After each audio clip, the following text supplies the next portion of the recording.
Il devait être 14h30 à peu près, et j'étais sur mon bureau, je vois mon portable vibrer avec marqué alerte arrêt cardiaque. Donc à ce moment-là, petit coup d'adrénaline.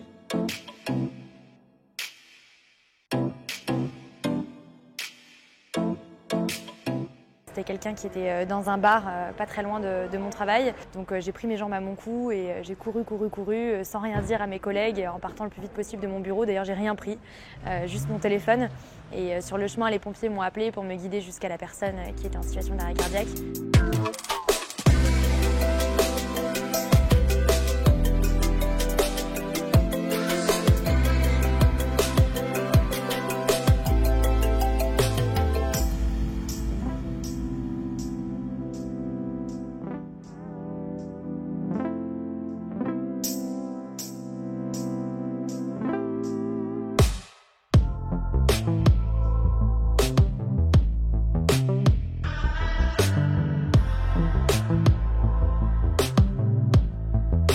J'arrive essoufflée et puis rapidement, je vois tout de suite ce qui se passe.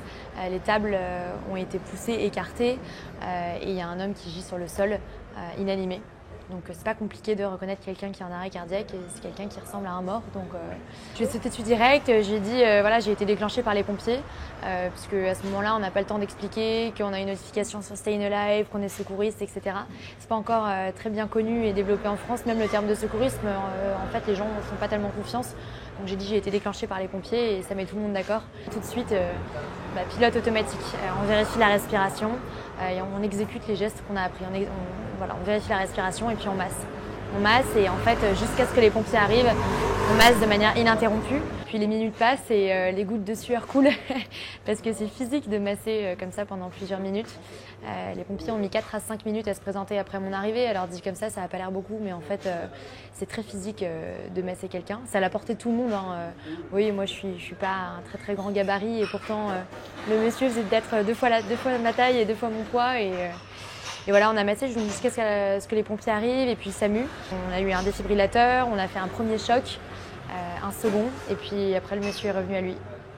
Physiquement, ça se manifeste tout de suite, la peau se recolore, les muqueuses se recolorent. C'est comme si on passait de l'état de mort à l'état de vivant. En fait, j'avais l'impression d'avoir ressuscité quelqu'un, c'était très particulier. Et puis c'est un très beau moment et forcément, ouais, très émue, un peu un sentiment de fierté aussi. De me dire, voilà, j'étais dans le confort de mon bureau et une application a sonné et puis en fait, ce soir, je vais me coucher en me disant que j'ai sauvé une vie. Je ne l'ai pas recroisé ce monsieur, il ne sait pas qui je suis, il n'aura jamais mon identité, j'aurai jamais la sienne. C'est aussi la beauté de ça, du secourisme et de Staying Alive de manière plus générale, c'est qu'on reste des parfaits anonymes. Et tant mieux en fait. Comme ça, personne ne se sent redevable de mon geste. Et moi, j'attends pas de remerciements derrière. Je le fais parce que j'aurais bien aimé que quelqu'un d'autre le fasse pour moi.